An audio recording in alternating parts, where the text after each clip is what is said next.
नमस्कार, स्वागत है आपका पद्मेश न्यूज में। मैं हूं अर्चना मिश्रा। बुलेटिन की शुरुआत में सबसे पहले रुख करते हैं आज की हेडलाइंस पर।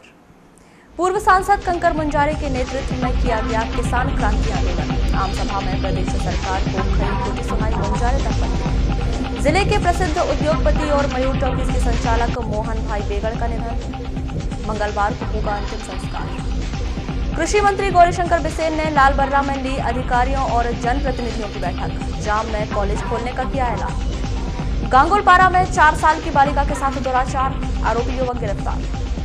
प्रतिबंधित यशोदा सीड से कंपनी के बीज विक्रय को लेकर प्रशासन सख्त। कृषि विभाग अमले ने नगर के बीज विक्रय केंद्र का किया निरीक्षण। कलेक्टर ने किसानों से कहा कि अमानक बीज न खरीदें। और अंतर्राष्ट्रीय योग दिवस की तैयारियों में जुटा जिला प्रशासन। माध्यमिक स्कूलों को योग दिवस के संबंध में नहीं मिले आदेश।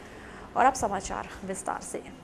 नगर के पावर हाउस स्थित 132 केवी सब स्टेशन में सोमवार को आई खराबी के बाद पूरे जिले में सोमवार दोपहर करीब 1.5 घंटे विद्युत आपूर्ति बाधित रही।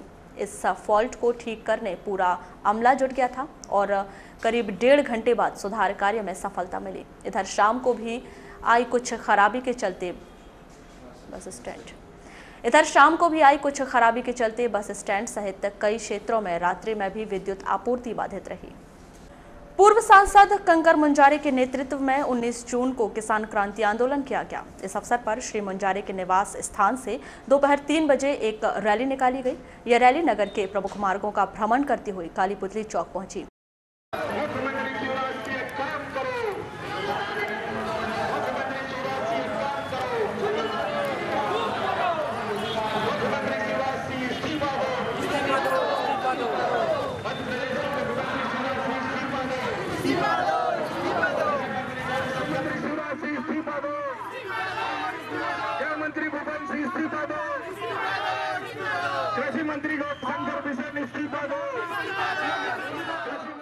यहाँ एक आम सभा का आयोजन किया गया। इस सभा को संबोधित करते हुए पूर्व सांसद कंकर मुंजारे ने कहा कि मध्य प्रदेश में पूरी तरह से अराजकता छाई हुई है। यहाँ अपनी मांगों को लेकर आंदोलन करने वाले किसानों को गोली मारी जा रही है। उन्होंने कहा कि मुख्यमंत्री शिवराज सिंह पूरी तरह से संवेदनहीन और तानाशाह हो गए हैं। खैरी मामले को लेकर भी पूर्व सांसद आम सभा में जमकर गरजे। उन्होंने कहा कि 27 लोगों की मौत हो जाने के बाद भी मुख्यमंत्री अभी तक पीड़ित परिवारों से मिलने नहीं पहुंचे हैं। उन्होंने भोपाल जाकर मुख्यमंत्री का घेराव करने की चेतावनी भी दी। जो साथी यहाँ पर आज शामिल हुए हैं रैली में, सभा में, मैं उन सबको बहुत धन्यवाद देता हूँ। और इसलिए धन्यवाद देता हूँ कि ये आज का जो कार्यक्रम है, अभी तक जितने भी कार्यक्रम हुए सबसे अलग हटकर है। बहुत महत्वपूर्ण कार्यक्रम है। आज जो लोग आए हैं वो बहुत बहादुर लोग हैं। इसलिए मैं सबको प्रणाम करता हूँ, आपकी बहादुरी को प्रणाम करता हूँ।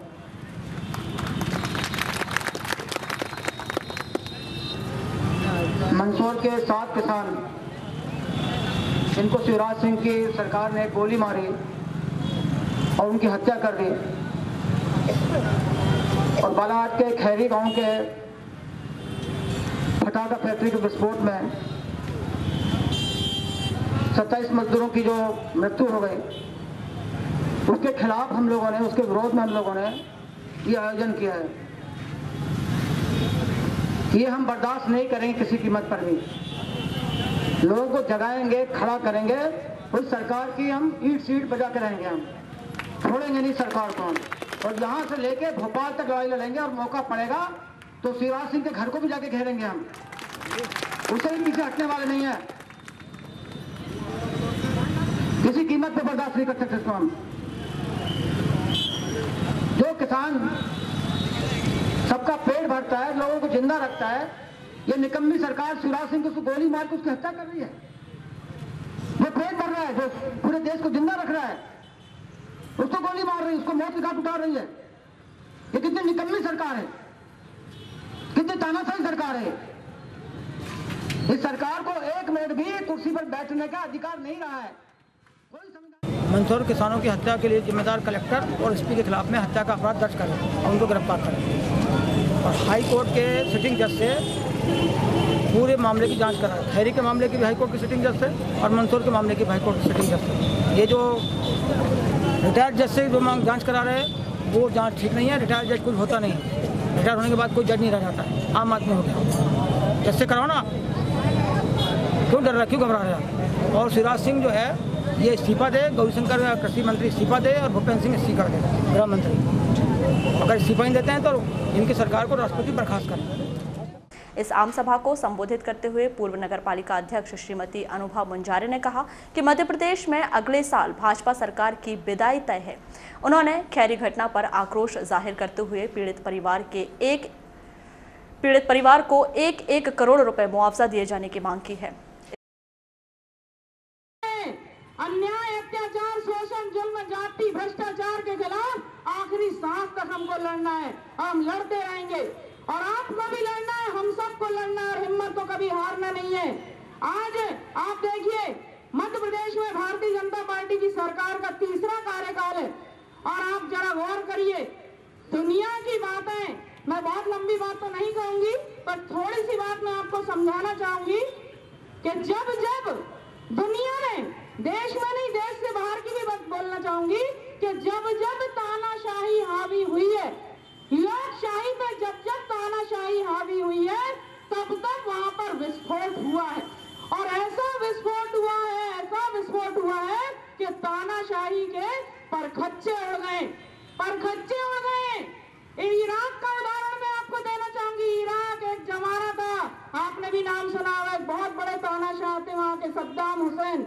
मैं जब कक्षा 8वीं में पढ़ती थी तब से लेके मैंने जब MA कर लिया, B.Ed कर लिया, तब भी मैं वही नाम पढ़ती थी, सुनती थी कि इराक के राष्ट्रपति सद्दाम हुसैन।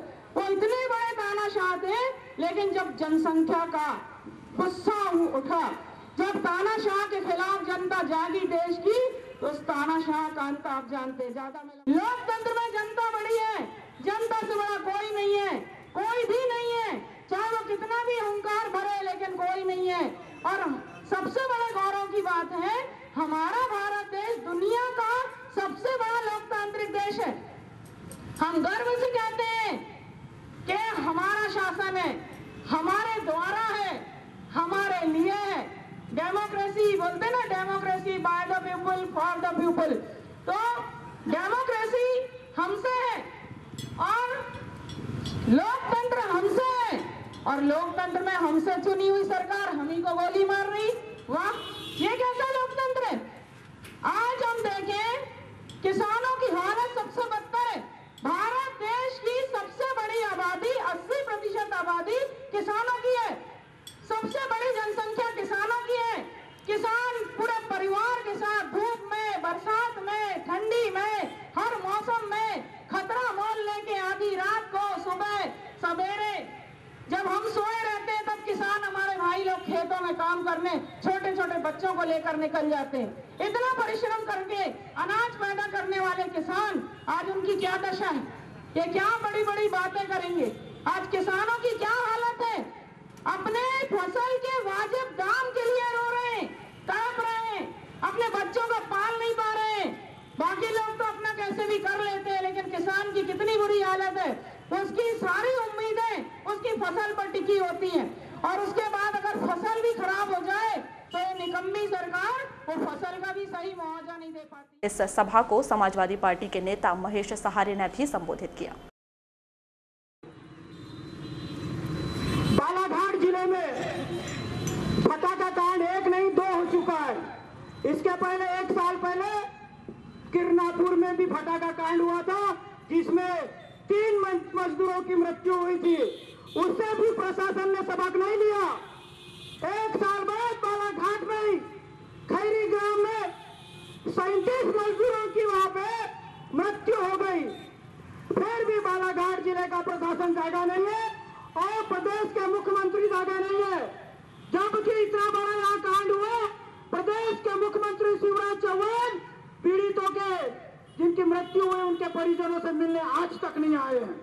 और जबकि बालाघाट में आरएसएस के कार्यकर्ता की माताजी की देहांत हो जाती है तो उनके घर में मिलने मुख्यमंत्री जी आ जाते हैं, लेकिन बालाघाट जिले में 27 मजदूरों की मृत्यु हो जाती है, लेकिन फिर भी मुख्यमंत्री चौहान नहीं आते हैं। सोचने की बात है, जबकि बालाघाट जिले की जनता ने एक सांसद और 3 विधायक चुन के दिया है। भारतीय जनता पार्टी को गवर्नमेंट सरकार बनाने में बालाघाट जिले की किसान, मजदूर, नौजवान साथियों का सहयोग मिला और जब गवर्नमेंट बनी, आपका विधायक बने, आप मंत्री बने और मुख्यमंत्री बने, लेकिन 27 मजदूरों की मृत्यु हो गए, लेकिन आज तक मुख्यमंत्री शिवराज चौहान जी उनके घर तक मिलने नहीं आए। और मुआवजा की जो घोषणा करते, आपको पता है 1 साल पूर्व पेटलाबाद में वहां पे 90 लोगों की मृत्यु हो गई थी विस्फोटक कांड में। वहां पे मुआवजा कितना मिला उनको साथियों? 10-10 लाख रुपए मुआवजा दिया। और बालाघाट में फटाका फैक्ट्री में मजदूरों की मृत्यु हुई तो मात्र 2 लाख रुपए की घोषणा की गई है। और किसान क्रांति आंदोलन के मंच से हम बोल रहे हैं कि उनको 1 करोड़ का मुआवजा दिया जाए और उनके परिवार के एक सदस्य को सरकारी नौकरी दिया जाए। उनकी बहादुरी के लिए, किसानों की लड़ाई के लिए, हक के लिए लड़ने के लिए उनको कुर्बानी को याद करते हुए और फेरी के लिए फटाका फैक्ट्री में जो मजदूर साथी काम कर रहे थे, हमारी बहन काम कर रहे थे, जिनके प्रशासन की लापरवाही से और सरकार की लापरवाही से जो मृत्यु हुई है, तो सभी मैं आत्मा को जो मैं खड़े होकर श्रद्धांजलि अर्पित करेंगे। सबसे मेरा निवेदन है अपनी जगह से खड़े होकर मौन रहे 2 घंटे के लिए।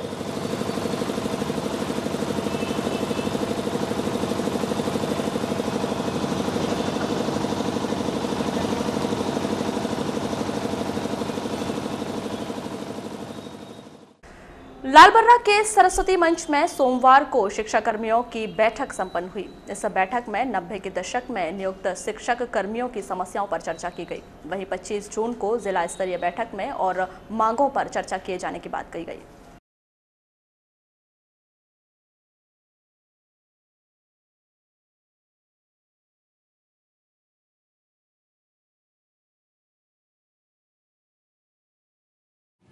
जी सर, आपका परिचय? जी, मैं अरुण कुमार गोयल, अध्यापक शासकीय हाई स्कूल चीजगांव। सर, क्या बैठक में क्या रूपरेखा तैयार की गई?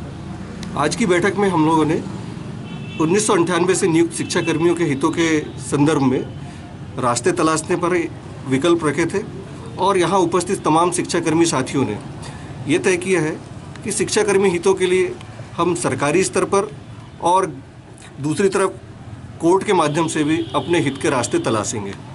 दूसरी बात यह है कि यहाँ मैं स्पष्ट करना चाहूँगा कि यह बैठक हमारी गैर संगठनिक बैठक थी और आज की इस बैठक के माध्यम से हम समापन पूर्व मध्य प्रदेश में अभी मंदसौर में एक घटना घटी किसानों के साथ, दूसरे हमारे बालाघाट ज़िले में खैरी में कुछ परिवारों के सदस्य उस दुर्घटना में मारे गए हैं और हमारे लालबर्रा क्षेत्र के युवा पत्रकार श्री गजेंद्र सोलंकी जी का असामयिक निधन हुआ है। ऐसे तमाम 1998 से जो नियुक्त शिक्षाकर्मी हैं, जो 20 सालों से शासन के शोषण के शिकार है, अभी तक सरकार के द्वारा, मध्य प्रदेश सरकार के द्वारा संविलियन नहीं किया गया है और ना ही 2005 के पहले जो नियुक्त हमारे शिक्षाकर्मी साथी थे, कर्मचारी थे, उनको पेंशन की पात्रता से मध्य प्रदेश शासन ने वंचित रखा है। चूँकि हमारे 20 वर्ष सेवा करने वाले जो साथी अब रिटायरमेंट के कगार पर है, ऐसे उनका अपॉइंटमेंट शिक्षाकर्मी के रूप में हुआ था और शिक्षाकर्मी के रूप में उन्होंने अपनी सेवा दिया, लेकिन सेवा से आज शिक्षाकर्मी से जो अध्यापक साथी बने हैं उनको उनकी वरिष्ठता का लाभ शासन के द्वारा संविलियन, पेंशन, बीमा, चिकित्सा आदि तमाम सुविधाओं से वंचित रखा है। इसी गंभीर मुद्दे को लेकर के हमारे पुराने जो शिक्षाकर्मी साथी हैं वो अपनी पीड़ा को यहाँ रखने के लिए यहाँ पर एकत्रित हुए हैं और इस मंच के माध्यम से हम पूरे प्रदेश में एक मुहिम चलाना चाहते, जारी रखना चाहते हैं कि हमारे पुराने जो शिक्षाकर्मी साथी हैं उनके बारे में मध्य प्रदेश शासन शीघ्र उनके संविलियन के लिए रास्ता तैयार करे। और ऐसी स्थिति में हम सरकार के समक्ष और माननीय उच्च न्यायालय सुप्रीम कोर्ट में भी अपनी लड़ाई को लेकर के अपनी याचिका दायर करने के लिए हम यहाँ पर सहमत। कृषि मंत्री गौरीशंकर बिसेन ने 19 जून को लालबर्रा में अधिकारियों और जनप्रतिनिधियों की बैठक ली। बैठक में हरियाली महोत्सव पर चर्चा करते हुए श्री बिसेन ने कहा कि लालबर्रा ब्लॉक के सभी 77 पंचायतों में बड़ी संख्या में वृक्षारोपण किया जाएगा। उन्होंने बताया कि लालबर्रा क्षेत्र में 101 गांवों को पेयजल पहुंचाने वाली 157 करोड़ की योजना देश की पहली नल जल योजना है। कृषि मंत्री ने बताया कि प्रदेश सरकार अब लकड़ी की मंडी बनाने की तैयारी में है। किसानों को अपने खेत की लकड़ी काटने में कोई परेशानी नहीं होगी। श्री बिसेन ने क्षेत्र के लिए सबसे बड़ी घोषणा करते हुए कहा कि जाम में कॉलेज खोला जाएगा। उन्होंने प्रशासन को कॉलेज के लिए जमीन आवंटित करने के निर्देश भी दे दिए। बैठक में क्षेत्र की अनेक योजनाओं पर भी चर्चा की गई। मध्य प्रदेश सरकार की महत्वाकांक्षी योजना रुक जाना नहीं के अंतर्गत कक्षा 10वीं की पूरक परीक्षाएं सोमवार से शुरू कर दी गई हैं। शासकीय वीरांगना उच्चतर माध्यमिक विद्यालय में आयोजित इस परीक्षा में सोमवार को 442 विद्यार्थियों में से 393 विद्यार्थियों ने उपस्थिति दर्ज कराई, जबकि 49 विद्यार्थी परीक्षा में अनुपस्थित रहे।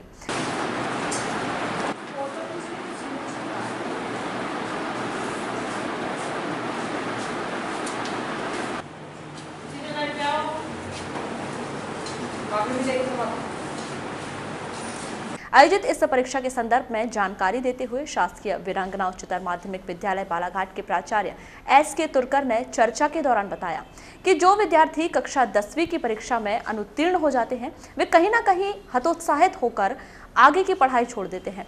मध्य प्रदेश सरकार द्वारा ऐसे विद्यार्थियों को रुक जाना नहीं योजना के अंतर्गत 2-3 बार अवसर प्रदान किए जाते हैं ताकि वे बैक विषयों में उत्तीर्ण होकर आगे की पढ़ाई पूरी कर सकें। मैं एस.के. तुर्कर, प्राचार्य, शासकीय वीरांगना रानी दुर्गावती उच्चतर माध्यमिक विद्यालय बालाघाट। सर, ये एग्ज़ाम जो हो रही है, किसकी एग्ज़ाम है? ये जो बच्चे कक्षा 10वीं में असफल हो गए हैं, मतलब अनुत्तीर्ण हो गए हैं, उनके लिए प्रथम चरण है। और जो बच्चे पिछले वर्ष में भी जो असफल हुए थे, उनको भी एक मौका है। उस हिसाब से ये परीक्षा आयोजित की गई है।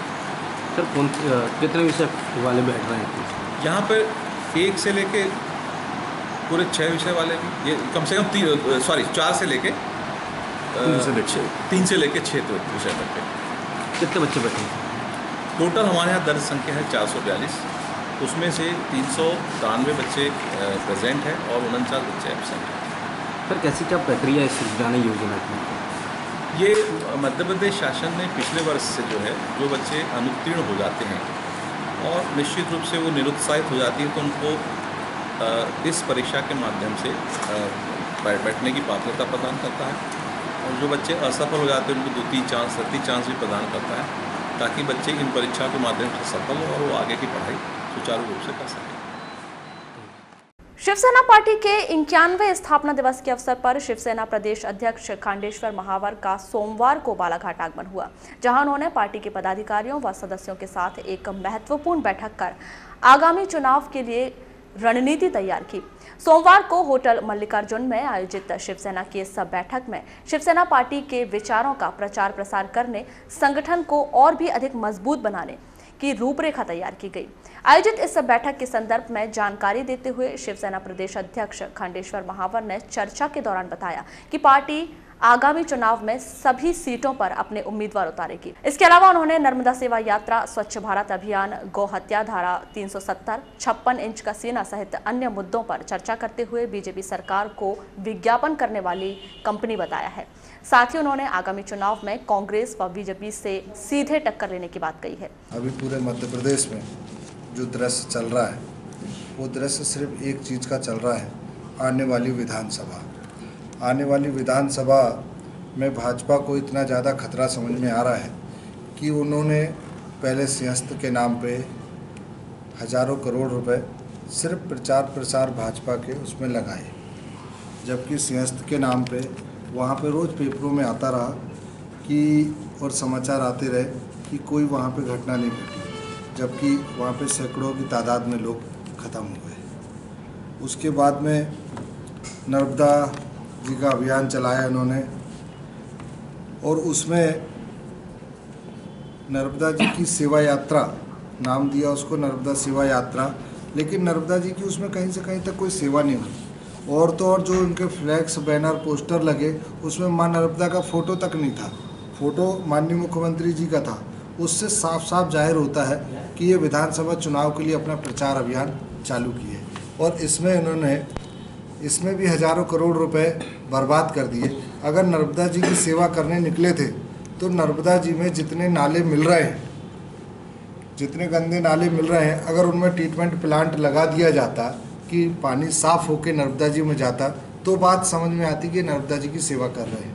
लेकिन नर्मदा जी का फोटो भी नहीं हो और नर्मदा जी के एक भी गंदे नाले रोक नहीं पाए हों, नर्मदा जी में प्रदूषण करने से रोक नहीं पाए हों, उसके बाद सेवा यात्रा बता रहे हैं। और जहाँ जहाँ इन्होंने जितनी जगह सेवा यात्रा का कार्यक्रम किया वहाँ 2-2, 5-5 लाख लोग, ट्रेन फ्री, बस फ्री, ये फ्री, वो फ्री, और सारे अधिकारियों को वहाँ लगा करके कि आप इस कार्यक्रम को सफल कराइए। उसके बाद आपको कितना नोचना खाना है जनता को, आप नोचिए, आपको स्वतंत्रता है, आपको परमिट मिला है। वहीं शिवसेना जिला प्रमुख डॉली दमाही ने चर्चा के दौरान बताया कि उनकी पार्टी का मुख्य उद्देश्य गरीब पीड़ित किसानों और मजदूरों को उनका हक दिलाना है, साथ ही सच्चाई के रास्ते पर चलते हुए समाज सेवा को बढ़ावा देना है। तो हम लोग भ्रष्टाचार के खिलाफ लड़ेंगे। जो जुल्म हो रहा है, अत्याचार हो रहा है, लूटपाट हो रही, शिक्षा विभाग में, वन विभाग में, राजस्व विभाग में जो चोरी चकारी चल रही, जो भी उल्टा सीधा काम हो रहा है, हमको इनके खिलाफ में लड़ना है। प्रशासन के साथ में लड़ना है, शासन के साथ में लड़ना, सरकार के खिलाफ में लड़ना है, क्योंकि चारों तरफ गलत ही हो रहा है, कहीं तो कुछ अच्छा हो नहीं रहा है। तो अपना मकसद वही है, शिवसेना का असली मकसद वही है कि जहाँ जहाँ गलत हो रहा है वहाँ वहाँ आवाज़ उठाने का। चुनाव तो बहुत दूर की बात है, अपन चुनाव आते तब सारी बातें रखते हैं, पर चुनाव अपनी जगह में है। पर शिवसेना का मेन उद्देश्य है कि गरीब मजदूर किसान की लड़ाई लड़ने के लिए, बेसहारों की लड़ाई लड़ने के लिए, जहाँ गलत होता है, जहाँ अत्याचार हो रहा है वहाँ पे को लड़ना है। उसके अलावा शिवसेना का कोई उद्देश्य नहीं है, सिर्फ सेवा की भाव है। और ये चलते रहेगी मरते दम तक, जब तक जान में जान है। कई सेना आती, कई सेना जाती भी है, पर इंसान की सोच होना चाहिए, सोच के साथ हम लोग काम करेंगे। अपने भी जितने भी लोग जुड़े हैं ऊपर से नीचे तक के, आपने देखे भी होंगे बम्बई में भी है, जब हाल गठबंधन चल रहा है वहाँ पे, पर उद्धव ठाकरे जब समय समय पर उसको जो गलत लगता है वो सारी बात बोलता है। ये नहीं सोचता कि हमारा गठबंधन टूट जाएगा या किसी को बुरा लगेगा, उसका बोलते हैं इच्छाधारी नाग की तरह। तो शिवसेना के जो भी लोग हैं इच्छाधारी नाग है, जहाँ भी गलत होगा वो डसने में कहीं किसी कसर नहीं छोड़ेंगे। भरवेली क्षेत्र के ग्राम गांगुलपारा में एक 4 साल की मासूम बालिका के साथ एक 19 साल के युवक द्वारा दुराचार किए जाने का मामला प्रकाश में आया है। जानकारी के अनुसार यह 4 साल की बच्ची रविवार की शाम अपने घर के सामने खेल रही थी, तभी 19 साल का युवक किशन उइके, जो इस बच्ची का रिश्ते में चाचा है, उसने इस बच्ची को स्कूल तरफ ले जाकर उसके साथ दुराचार किया। कुछ देर बाद यह बच्ची रोती हुई घर आई और पूरी जानकारी परिजनों को दी। इस पर परिजनों ने भरवेली थाना में रिपोर्ट दर्ज कराई और बच्ची को जिला अस्पताल लाकर भर्ती किया। 6 बजे दिन को मैं खाना बना रही थी, बच्चे ने खेलने स्कूल में गई थी, तो उसके चाचा ने दारू पिया था और मेरा लड़की को मार दिया। तो रोते रोते घर में आई तो क्या हो गई बेटी करके मैंने पूछी, तो नहीं चाचा ने मेरे को ऐसे ऐसे किया है मम्मी करके मेरे बच्चे ने बता दी। क्या गलत काम किया था करके? हाँ जी। कौन है वो चाचा, क्या नाम है? किशन। ये पुलिस ने गिरफ्तार कर ली क्या उसको? हाँ जी। ये कहाँ की बात है, गांव की बात है? गांव की बात है जी। कहाँ लेके गया था बच्ची को? स्कूल में। स्कूल में गलत काम किया? कितने साल की बच्ची आपकी? 4 साल। इस संबंध में पुलिस अधीक्षक अमित सांघी ने बताया कि दुराचारी के आरोपी शराबी युवक को गिरफ्तार कर लिया गया है। ये कल शाम की बात है। गांगुलपारा में रहने वाली एक नाबालिग 4 साल की बच्ची अपने घर के पास खेल रही थी, तभी उसी गांव के एक आरोपी जिसका नाम किशन उइके है, ये ऐसा बताया जा रहा है कि शराब के नशे में भी था, ये बच्ची को लेके चला गया और इसने स्कूल के पास इसके साथ दुराचार किया है और इसमें बच्ची अभी एडमिट है, जिसका मेडिकल परीक्षण करा दिया गया है और आरोपी को अरेस्ट कर लिया गया है, जिसके ऊपर आईपीसी और पॉस्को एक्ट के तहत कार्रवाई की जा रही है। और बच्ची चूँकि 4 साल की है और इसमें प्रशासन से इसकी क्या मदद हो सकती है, इस पे भी इसको राहत दिलवाई जाएगी। पुलिस विभाग द्वारा युवक युवतियों को बीएसएफ पुलिस सहित अनेक विभागों में भर्ती के लिए तैयार किया जा रहा है। इन युवाओं को फिटनेस प्रशिक्षण देकर इनके आत्मविश्वास को मजबूत किया जा रहा है। वारासिवनी के एसएसपी कॉलेज में सुबह 6 बजे से और सिविल क्लब ग्राउंड में शाम 6 बजे से दौड़, लंबी कूद, ऊंची कूद, गोला फेंक सहित एथलेटिक्स की अनेक विधाओं का प्रशिक्षण दिया जा रहा है।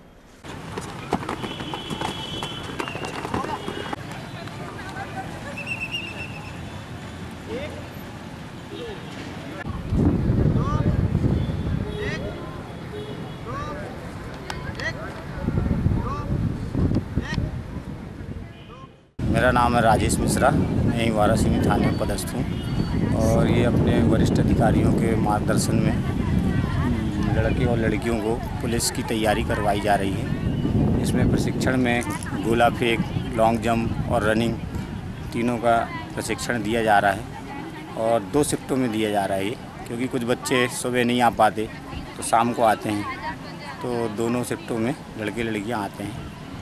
अभी अपने नामांकन कितने बच्चों ने भरे थे और अभी कितने बच्चे रहे? नामांकन तो शायद 80-90 के पार थी लड़कियां और अभी आते जा रही हैं। लड़के 150 पार थे, करीबन 200 लड़के होंगे और 100 लड़कियां होंगी। जिसमें से अभी वर्तमान में कितने आ रहे हैं? वर्तमान में लड़कियों की संख्या है 40-50 के बीच और लड़के आते हैं 150 के बीच।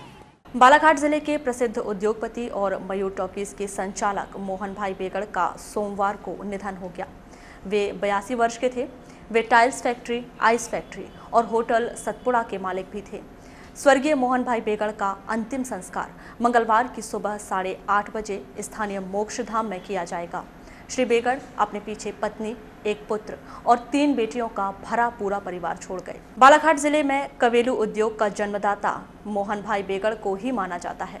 पिछले 4 दशकों से अधिक समय से उनका नाम जिले में सर्वश्रेष्ठ उद्योगपतियों में लिया जाता है।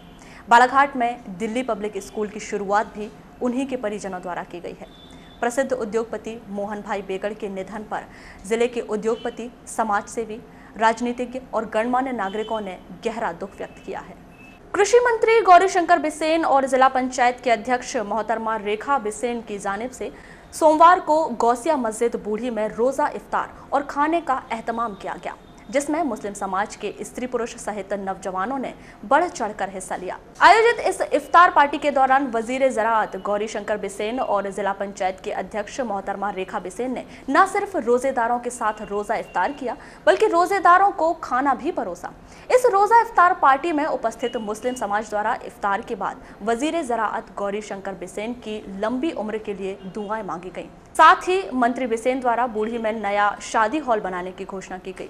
इफ्तार कार्यक्रम के संदर्भ में चर्चा के दौरान वजीर ज़राअत बिसेन ने कहा कि उनके द्वारा लालबर्रा और बालाघाट विधानसभा क्षेत्र में रोजा इफ्तार पार्टी का आयोजन किया जा रहा है और रमजान मुबारक के इस अवसर पर लालबर्रा सहित बालाघाट क्षेत्र के मुस्लिम बाहुल्य इलाकों में करोड़ों के भवन निर्माण की घोषणा की गई है, जो आगामी वर्ष तक पूरी कर दी जाएगी। इसके अलावा उन्होंने जिला सहित प्रदेश और मुल्क के तमाम मुस्लिमों को आगामी ईद की मुबारकबाद पेश की है।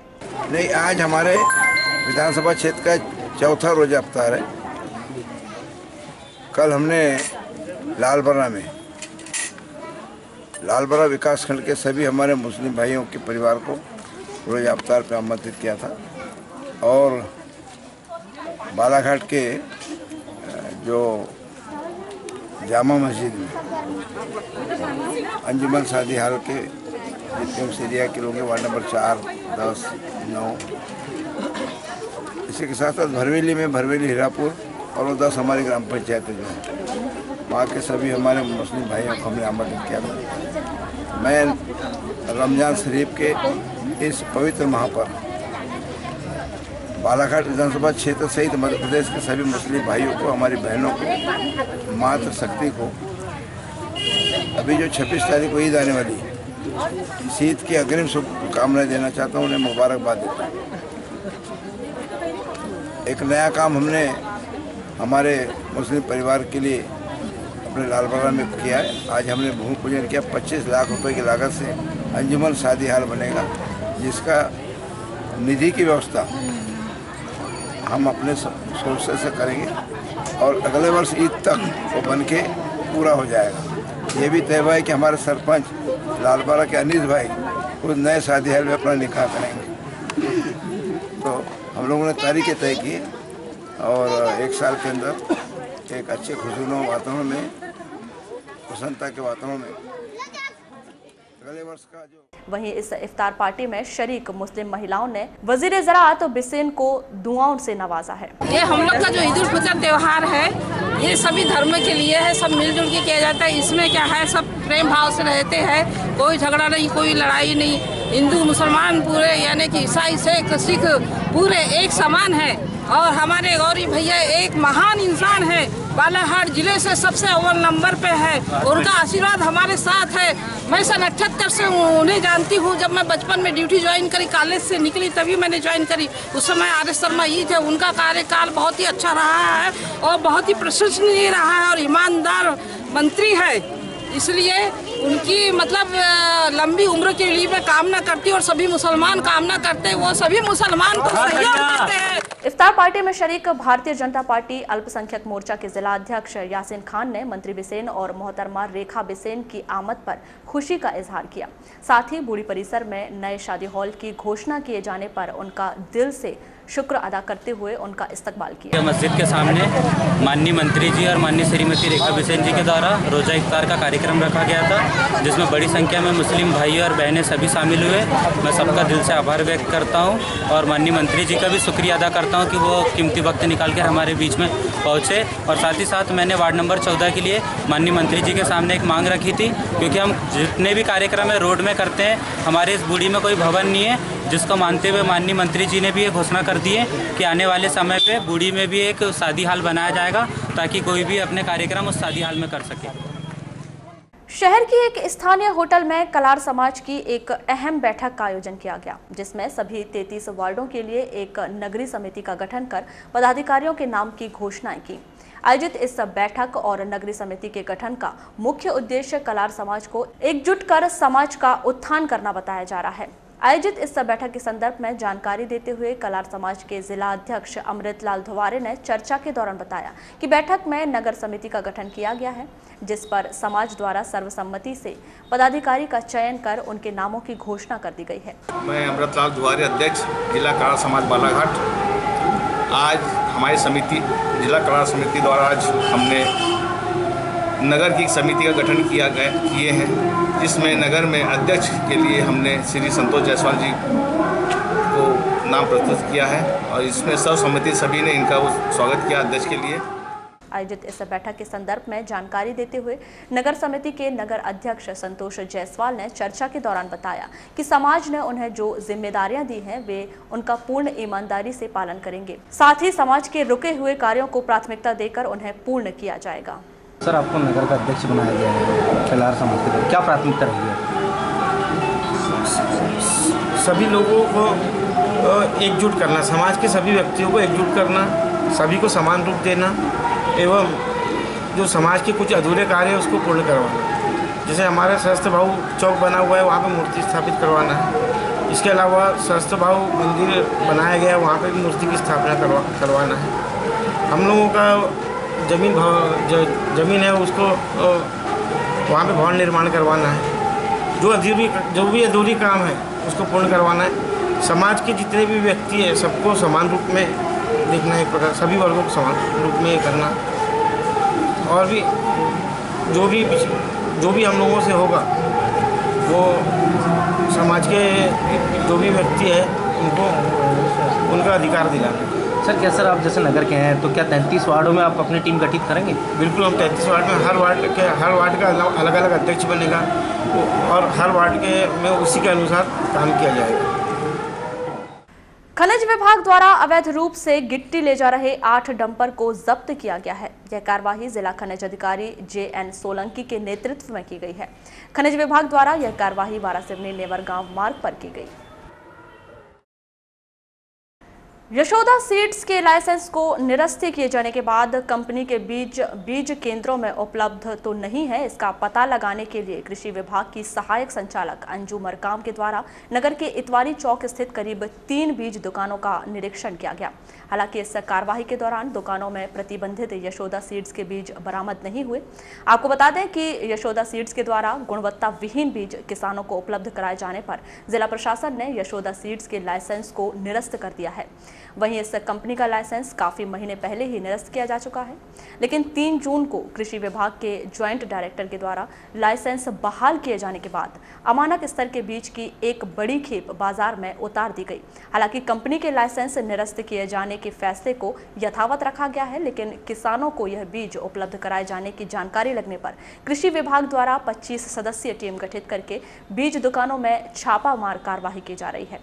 दमोह में 18 जून को कृषि विभाग ने छापामार कार्रवाई करते हुए अमानक स्तर के बीज को बड़ी मात्रा में बरामद किया था। कार्रवाई के संदर्भ में सहायक संचालक कृषि अंजू मरकाम ने बताया कि 3 दुकानों का निरीक्षण किया गया है, लेकिन प्रतिबंधित यशोदा सीड्स के बीज मिलते हैं तो दुकान पर सख्त कार्रवाई की जाएगी। चेकिंग के दौरान क्या मिला आपको और किन किन जगहों में चेकिंग किया आपने? यहाँ पे 3 दुकानों पे चेक किया है, ये नाकोडा सीड्स और अर्जरिया और न्यू सिटी विनायक। मैडम क्या क्या देख रहे हैं चेकिंग में? चेकिंग में लाइसेंस, स्टॉक, बिल बुक, ये सारी चीज़ें, और मेनली हम लोग देख रहे हैं यहाँ पे यशोदा सीड्स का कुछ है तो नहीं यहाँ पे। मैडम अभी तक कुछ मिला नहीं, अभी तक कुछ भी ऐसा कुछ मिला नहीं है यशोदा सीड्स का। पद्मेश न्यूज से चर्चा के दौरान कलेक्टर भरत यादव ने कहा कि यशोदा सीड्स के पिछले 1 साल पहले सैंपल लिए गए थे। सैंपल अमानक स्तर के होने पर यशोदा सीड्स का लाइसेंस निलंबित कर दिया गया था और कृषि विभाग के माध्यम से विक्रेताओं के यहाँ लगातार छापा डलवाया जा रहा है। और वो अभी भी निलंबित है, उनका लाइसेंस निलंबित ही रहेगा और भी कार्रवाई होगी, क्योंकि उन्होंने निलंबन के बाद भी स्टॉक जो है विक्रेताओं के यहाँ करवाया। और कल भी जैसे हमने छापा डलवाया था, शिकायत मिली थी दमोह में, तो वहाँ पे बहुत सारा जो है SDM गए थे, पुलिस का अमला था, कृषि विभाग का अमला था, बहुत सारी वहाँ जब्ती हुई है और जगह भी कार्रवाई की जा रही है। आज भी कृषि विभाग का अमला पूरी जगह कार्रवाई कर रहा है। आपके माध्यम से भी सब किसान भाइयों से अपील है और विक्रेताओं से कि वो यशोदा सीड्स का बीज ना खरीदें, उनके खिलाफ कार्रवाई प्रचलित है, उनका लाइसेंस निलंबित है और कार्रवाई होना है, लेकिन उनका बीज बिकना नहीं है, किसान भाई खरीदें भी नहीं। हम शासकीय जो हमारी जो व्यवस्था है बीज उपलब्ध कराने की सहकारी समितियों से, वो पर्याप्त संख्या में कराई जा रही है, या अन्य जो बीज उत्पादक हैं जो कि अच्छा बीज देते हैं उनसे वो खरीद सकते हैं, किसान उसमें स्वतंत्र हैं, लेकिन यशोदा सीड का ना खरीदें और उन पर कार्रवाई हमारी सख्ती से चल रही है। जिला प्रशासन के द्वारा 21 जून को अंतर्राष्ट्रीय योग दिवस मनाने की तैयारी जोर शोर से की जा रही है, लेकिन प्रवेश उत्सव के बाद शासकीय स्कूलों में छात्रों की संख्या ना के बराबर है। वहीं अनेक ऐसे शासकीय स्कूल हैं जहां योगा दिवस की जानकारी तक शिक्षा विभाग द्वारा नहीं दी गई है। नगर के शासकीय माध्यमिक शाला जय हिंद टॉकीज की प्रभारी प्रधान पाठक मंजू रंगारे ने बताया कि वर्तमान में भीषण गर्मी के चलते छात्रों की संख्या काफी कम है। वहीं स्कूल सुविधा विहीन होने के कारण छात्र स्कूल नहीं पहुंच रहे हैं। योग दिवस की जानकारी के संदर्भ में प्रभारी प्रधान पाठक श्रीमती रंगारे ने बताया कि उन्हें इस संबंध में कोई लिखित जानकारी नहीं है। जो योगा दिवस मनाया जा रहा है, जिसको लेकर हर स्कूलों में जो है प्रशिक्षण दिया जा रहा है, तो क्या किसी प्रकार के ऐसे आदेश आए हैं आपके? अभी तो आदेश नहीं आए। ऐसे कोई आदेश नहीं आया है। मैडम, जो बच्चों की संख्या यहाँ पर 37 है और उसमें 9 बच्चे आए हैं, तो इसकी वजह क्या है? क्या गर्मी की वजह से बच्चे नहीं आ पा रहे हैं या फिर व्यवस्थाएं यहाँ पर सही नहीं है? गर्मी की भी वजह, फिर बिल्डिंग भी देखो आप थोड़ी जर्जर अवस्था में है बिल्डिंग है, और फिर यहाँ शौचालय भी मतलब सही ढंग से नहीं है, बालिकाओं के लिए भी शौचालय नहीं है यहाँ पर। इस संबंध में आपने जानकारी दी थी? हाँ, हमने दिए थे ना, नगर पालिका में भी दिए थे, फिर BRC में भी दिए थे। अधिकारी आते हैं तो हम बराबर जानकारी देते हैं, लोग कई बार तो यहाँ से। अच्छा मैडम, जैसे जो इस स्कूल की संख्या लगातार गिर रही है, शासकीय नवीन कन्या उच्चतर माध्यमिक विद्यालय बूढ़ी के प्राचार्य SK खांडेकर ने बताया कि स्कूल में छात्रा बहुत कम संख्या में आ रही हैं और उनकी उपस्थिति महज 25% है। हालांकि योग दिवस की तैयारी की जा रही है। हमारा जो लक्ष्य है, तो यद्यपि लक्ष्य तो ये है कि हम अधिक से अधिक बच्चों को जो है उस अंतर्राष्ट्रीय योग दिवस के कार्यक्रम में हम बच्चों को सम्मिलित कराएं, ये हमारा अधिक से अधिक प्रयास होगा। और इस आशय का हमने बच्चों के लिए सूचना भी जारी कर दी है और स्टाफ को भी सूचित कर दिया है कि आप लोग सभी अपने अपने स्तर से अधिक बच्चों को उस अंतर्राष्ट्रीय योग दिवस कार्यक्रम में जो है सम्मिलित कराने में जो है अपनी अहम भूमिका अदा करेंगे, सहयोग प्रदान। पद्मेश न्यूज से चर्चा के दौरान जिला शिक्षा अधिकारी SP लाल ने बताया कि योग दिवस को लेकर उनके द्वारा समय समय पर बैठक ली गई थी। वैसे भी योग दिवस की जानकारी देना आवश्यक नहीं है। किसी प्रकार की सूचना नहीं दी गई। 21 जून का में योग अंतर्राष्ट्रीय योग दिवस प्रति वर्ष मनाया जाता है, ये 3रा वर्ष है।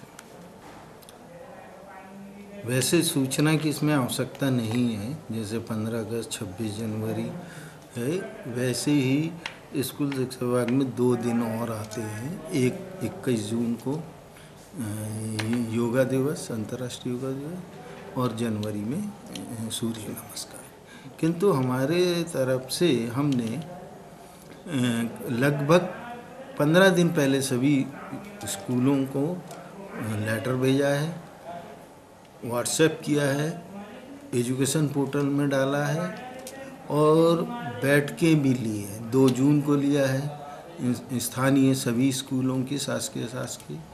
कल भी हमने बैठक लेकर ये ज्ञात करने की कोशिश की कि कितने बच्चे उस दिन आ सकेंगे।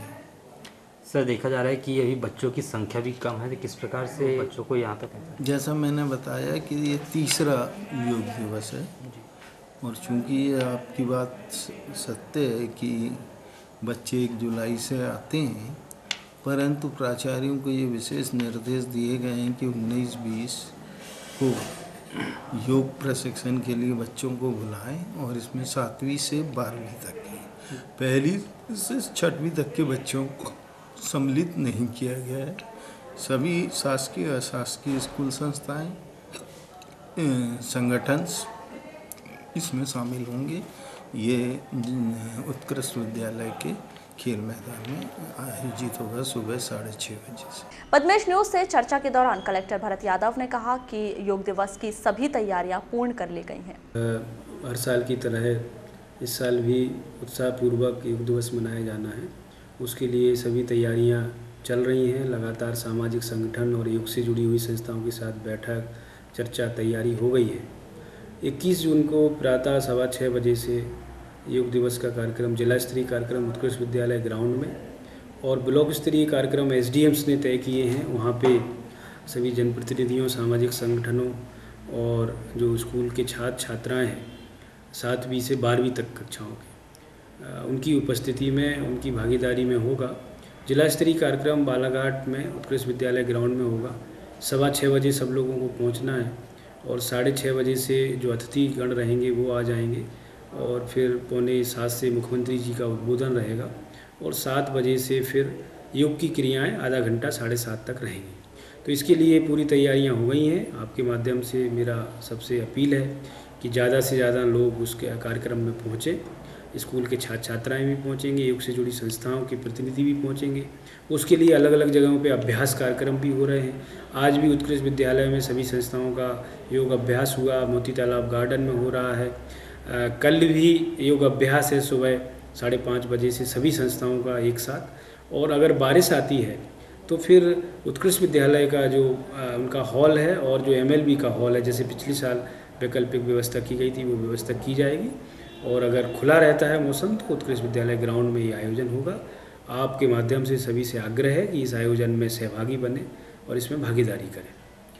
चलिए अब बात करते हैं राजस्थान से आए उन मूर्तिकारों की जो राजस्थान सरकार की उपेक्षा का शिकार हुए हैं, जिसके चलते यहाँ एक ओर वो अशिक्षित हैं तो वहीं दूसरी ओर 2 वक्त की रोजी रोटी के लिए दिन रात कड़ी मेहनत करने पर मजबूर हैं।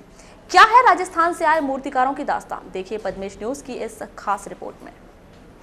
सरकार चाहे किसी भी पार्टी की क्यों न बने, वो गरीब किसानों, मजदूरों आदि का उत्थान नहीं कर सकती। ये बात हम नहीं कह रहे हैं, बल्कि ये बात हमारे देश के हालात बता रहे हैं, जहाँ के गरीब मजदूर लोगों को 2 वक्त की रोटी का जुगाड़ करना भी मुश्किल हो रहा है। हालांकि शासन प्रशासन ने किसान, गरीब, बेसहारा लोगों के लिए अनेक योजना बनाई हैं और उन योजनाओं पर प्रति वर्ष करोड़ों रुपए फूके जा रहे हैं, लेकिन गरीब मजदूर लोगों के हालात जस के तस बने हुए हैं और सरकार की योजनाएं सरकारी फाइलों में दफन होकर धूल खा रही है। ऐसे ही कुछ हालातों को बयां करती मूर्तिकारों की ये तस्वीरें हैं जो राजस्थान सरकार की उपलब्धियों को बयां कर रही है और चीख चीख कर गवाही दे रही है कि कोई भी सरकार गरीबों, मजदूरों व बेसहारा लोगों का उत्थान नहीं कर सकती।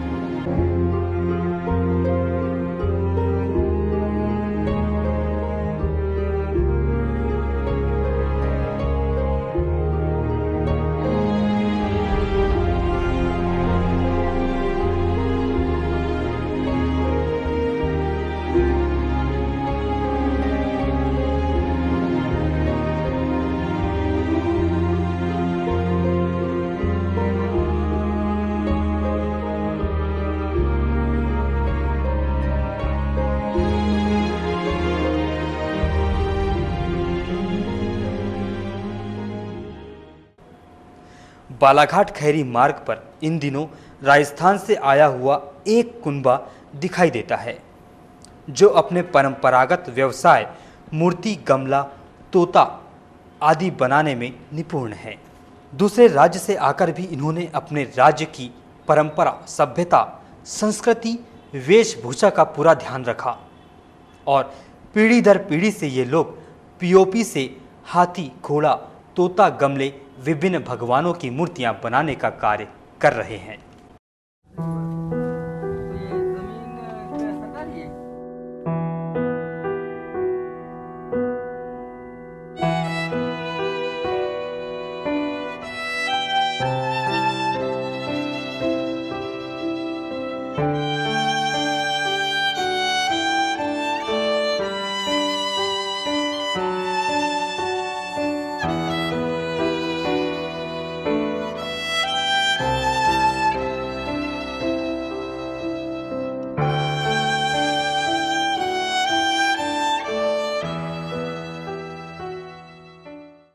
बात करें रिश्तों की तो अक्सर ये देखा जाता है कि लड़के वाले लड़की वाले के घर शादी का रिश्ता लेके जाते हैं तो वे लड़की की शिक्षा, सिलाई, बुनाई, कंप्यूटर ज्ञान, खाना सहित धर्म, रीति रिवाज आदि की पूरी जानकारी लेने के बाद ही रिश्ता तय करते हैं। लेकिन इन राजस्थानी कुनबों में ऐसा कुछ भी नहीं है। यहाँ की लड़कियों की शादी तभी होती है जब उन्हें मूर्ति बनाना आ जाए। लड़कियां शादी भी किसी अन्य पेशे में नहीं करती, केवल मूर्तिकार के साथ ही करती है। आज शिक्षा के दौर में किसी का भी अनपढ़ होना किसी अभिशाप से कम नहीं है।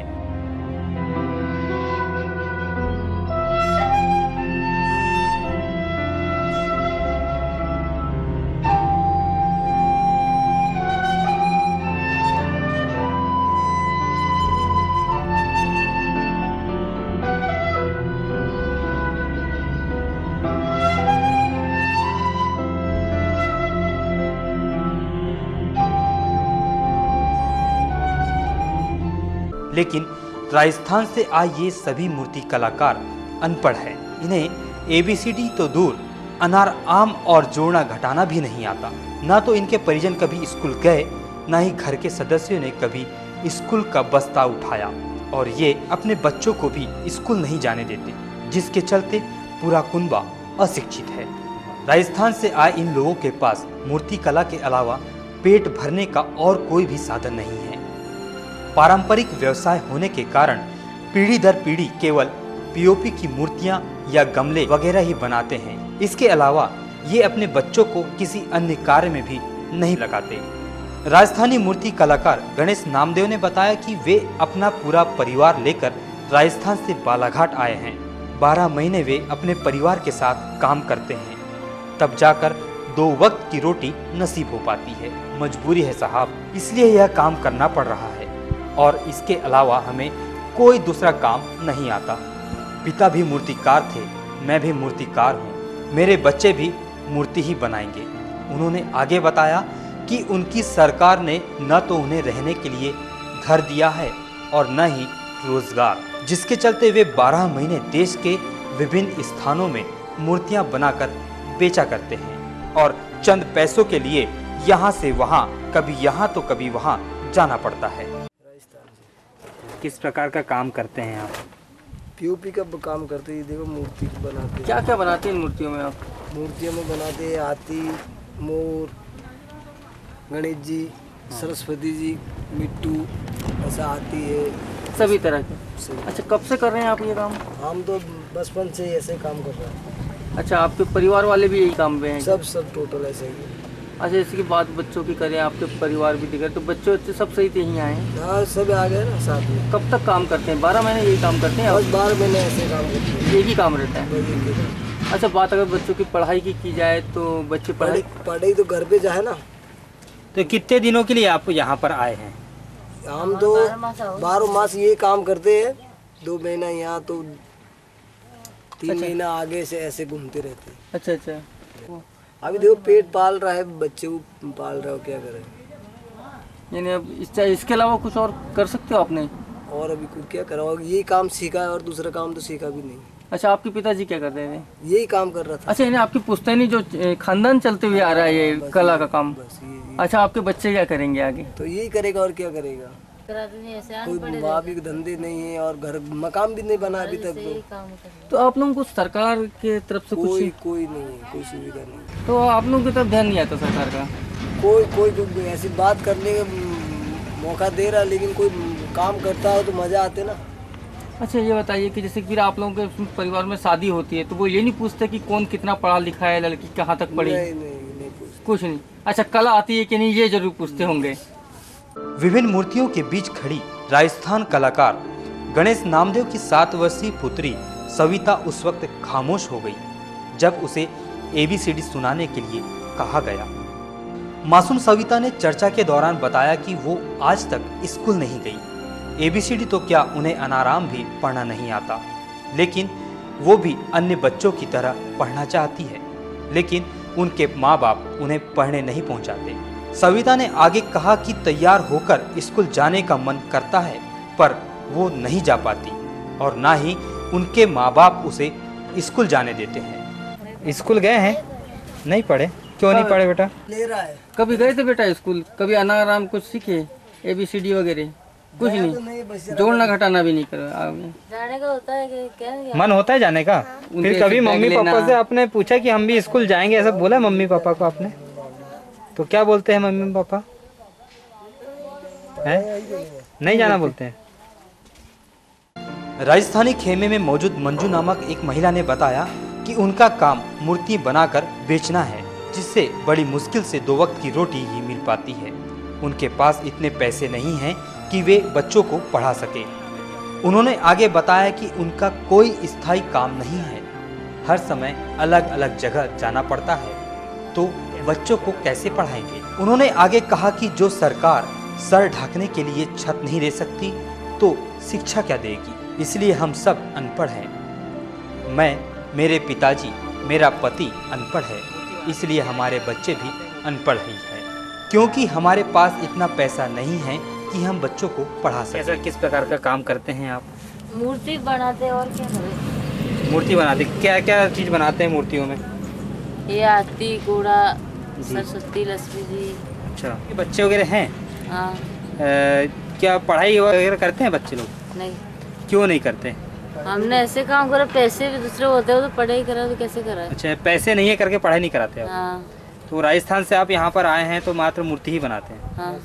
राजस्थान सरकार ने कभी आप ऐसे लोगों के लिए कुछ ऐसा कुछ नहीं करी क्या? कुछ नहीं करी। कुछ नहीं करा। कुछ नहीं करा। पता नहीं कि दूसरे बच्चे स्कूल जाते हैं तो हमारे बच्चे भी स्कूल जाएं। ऐसा होता है, पर पैसे होता है तो काम होता है। सब पढ़े पैसे लगते हैं ना। अच्छा, तो क्या कभी आपने अपने राजस्थान में किसी शासन प्रशासन से बात नहीं की हमारे बच्चे भी स्कूल जाएं तो हमको? करा है। किया है? क्या कहते हैं वो? बोलते क्या करें, कमाओ तुम, बस कमाओ बोलते हैं। ऐसे बोलते हैं। रहने का मकाम तो नहीं है ना। हाँ। वहीं मूर्तियों को रंग रोगन कर रही 12 वर्षीय लड़की राधा ने चर्चा के दौरान बताया कि मूर्तियां बेचकर बड़ी मुश्किल से पेट भरता है। कई बार पूरा दिन कोई भी मूर्ति गमले नहीं बिकते, ऐसे में बहुत बुरा लगता है। वैसे तो घर में केवल एक टाइम ही खाना बनता है, लेकिन कभी कभी बोहनी भी नहीं हो पाती, जिसके चलते भूखा ही रहना पड़ता है। जी अच्छा, मम्मी पापा ने काम ये सिखाया था, यही करेंगे। यही करेंगे। पैसा नहीं है, स्कूल कैसे जाएगा? क्या नहीं है? पैसा नहीं है। पैसा नहीं है। तो आपकी वहाँ की सरकार, राजस्थान सरकार आप लोगों की कोई हेल्प नहीं करती क्या? कुछ नहीं करते, कुछ मदद नहीं करती। मदद करते तो यहाँ हम क्या लेने आते। अच्छा, ये बताइए, क्या आपको ऐसा लगता है कि आप जो मेहनत करते हैं इसका मेहनताना भी आप लोगों को मिल पाता है? ये आपका मेहनताना भी निकल पाता है क्या? जितना आप मेहनत कर रहे हैं, इतनी धूप है। पेट भरते हैं। अच्छा, पेट भरने के लिए आप दिन रात लगे रहते हैं काम में। बुलेटिन के अंत में एक बार फिर नजर डालते हैं आज की हेडलाइंस पर। पूर्व सांसद कंकर मुंजारे के नेतृत्व में किया गया किसान क्रांति आंदोलन। आम सभा में प्रदेश सरकार को खरी खोटी सुनाई मुंजारे दंपति। जिले के प्रसिद्ध उद्योगपति और मयूर टॉकीज के संचालक मोहन भाई बेगड़ का निधन। मंगलवार को होगा अंतिम संस्कार। कृषि मंत्री गौरीशंकर बिसेन ने लालबर्रा में ली अधिकारियों और जनप्रतिनिधियों की बैठक। जाम में कॉलेज खोलने का किया ऐलान। गांगुलपारा में 4 साल की बालिका के साथ दुराचार, आरोपी युवक गिरफ्तार। प्रतिबंधित यशोदा सीड से कंपनी के बीज विक्रय को लेकर प्रशासन सख्त। कृषि विभाग अमले ने नगर के बीज विक्रय केंद्र का किया निरीक्षण। कलेक्टर ने किसानों से कहा कि अमानक बीज न खरीदें। और अंतर्राष्ट्रीय योग दिवस की तैयारियों में जुटा जिला प्रशासन। माध्यमिक स्कूलों को योग दिवस के संबंध में नहीं मिले आदेश। तो ये थी अब तक की खास खबरें। अगले न्यूज बुलेटिन के साथ फिर होगी मुलाकात। तब तक के लिए नमस्कार।